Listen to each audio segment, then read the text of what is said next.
The best thing, in my opinion, about the NFL offseason is taking a look at the teams that added players and made improvements to their roster and seeing how they stack up against the rest of the league. Can they make a run this year at the playoffs or maybe even the Super Bowl? Those are all the questions that everyone asks, and the Broncos are the team that come to mind for me the most when paying attention to those specific teams. I mean, last year they ended the year hot. They damn near beat Kansas City in Kansas City. Bo Nix looked really good. The defense was turning up. Surtain was the best defensive player in the league probably last year. And Sean Payton, once again, proving how good of a coach he is. The balance and the precision that he adds to his offenses shows up on film. And I think he picked up a lot in his later years with the Saints. I think he really evolved as a coach. I think those hard times in like 14, 15, and 16 really made him into a better coach. And you saw how good he is at adjusting to his quarterback when Drew Brees was no longer, the younger version of himself that can maybe stretch the field a little deeper, was a little more athletic.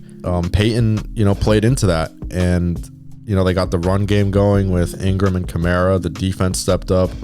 The offense was kind of catered to Brees' strengths, which at that point was really just his accuracy. That's what, the good coaches do. They're able to adjust and work with what they got and make the best out of those situations. And Peyton, he did a great job for, a good 4 or 5 years up until 21 or 2020 when it was Brees' last year. Bo Nix reminds a lot of people of Drew Brees, and not even just in the way that he plays, but I think how he talks and how he carries himself.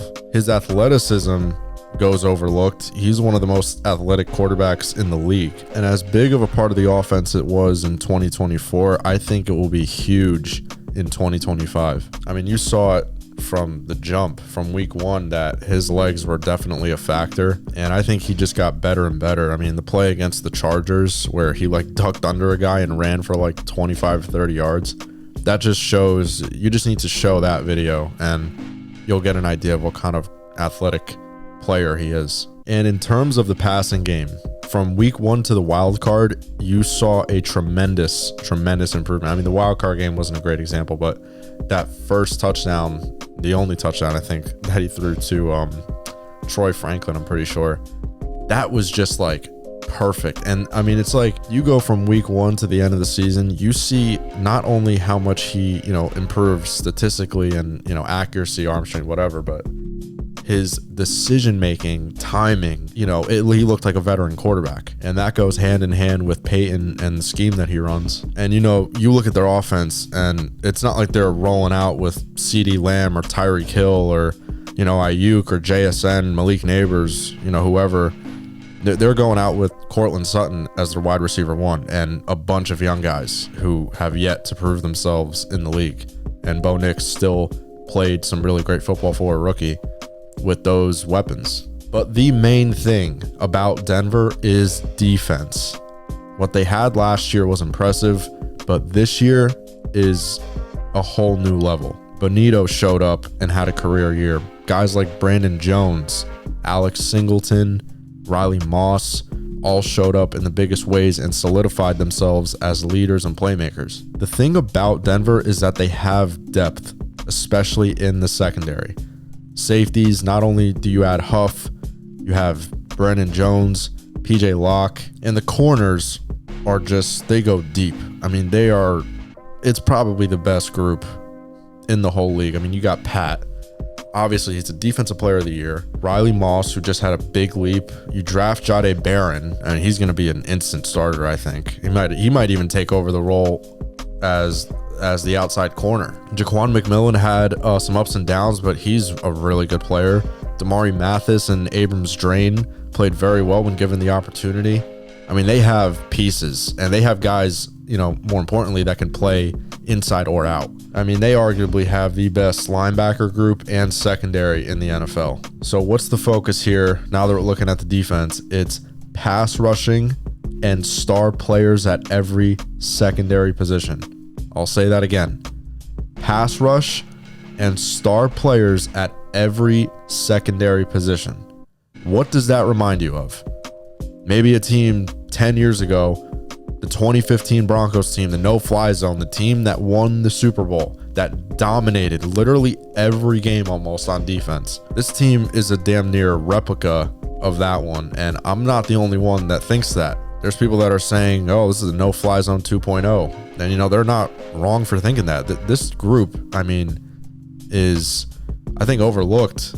But, by the time week 1, week 2, week 3, you get a few weeks into the season, it's not going to be a question anymore or a secret.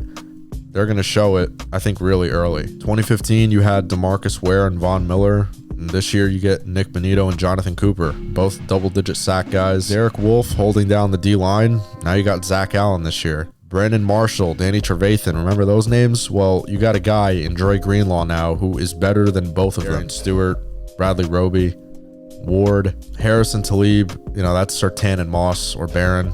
Obviously, Talib and Harris are probably the better duo, but this year is still really, really good. It's more about depth for this year's team. And Darian Stewart and TJ Ward in 2015, I think you can compare it a lot to Brandon Jones and Hufanga. I think Ward and Hufanga are very similar in the way that they play. And Brandon Jones and Darian Stewart are kind of those, field generals back there. And there's just no way around it. This defense is going to be suffocating on every level. You are not going to be able to get a lot of big time throws against this team. It's going to be, I think, really hard to run the offenses that you want to run when it comes to specific teams. Now, as for the offense, this is a point that I wanted to make. You do lose Javonte Williams, but you do gain an open position for someone else, preferably someone like Tyler Beatty, who looked promising until he got hurt. Even maybe Audric Estime, who was a rookie last year. He's a bigger guy, but someone's going to fill in that role. It's looking like Jaleel McLaughlin. The connection that Nick's made with the young receivers will carry into next season, I believe. Vele, Franklin, and Mims, I think, still has yet to reach his full potential. He looked really promising later in the year. There's a lot of guys waiting to make a name for themselves that I think will do that. And the AFC West, I know it's loaded, but all it takes is a good start. Momentum is everything in sports. And, I believe that a good start is just as important as a good finish. I believe the Broncos are a team that knows what works for them. They have the talent. They have it almost everywhere. They have players that can do multiple things on both sides of the ball. Dre and Hufanga. Dre Greenlaw and Talanoa Hufanga can cover and defend the run. Bonito, he can pass rush. He can coverage drop sometimes. Surtain can play inside and out. So many DBs to play with. And Vance Joseph, the D coordinator, is going to have a field day. He did a really good job last year. And I think it's, like I said, it's just going to be even better. So don't be shocked when you see Denver in the playoffs this year and likely making a run, maybe even to the Super Bowl. The Denver Broncos might be running it back. It's the no-fly zone 2.0, a decade in the making.